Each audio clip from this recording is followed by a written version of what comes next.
वेदांतात हे जग मिथ्या बाधित समजून जगणं हे आनंदाचं मोठं लक्षण आहे. त्याला जीवनमुक्ती असं म्हणतात.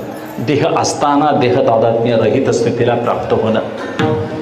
आणि मग अशी देह तादात्म्य रहित अवस्था महाराजांनी भोगली.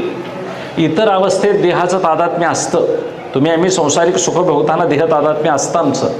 आम्हाला देहाचा अभिमान असतो. जीवनमुक्तीत देहाचा अभिमान राहत नाही. म्हणून परमार्थामध्ये खऱ्या आनंदाची ओळख आहे.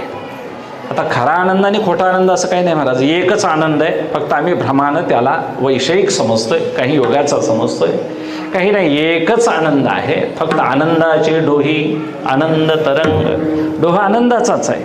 सोन्याची लगड, सोन्याची चीप आहे. त्याच्यापासून अनेक अलंकार केले. आमची नजर अलंकारावर जडते, सोन्यावर जडत नाही. तसं हे वैषयिक भौतिक सुखाकडे आम्ही धावतो आणि अलौकिक परमात्मा सुख मात्र मागे विसरतो.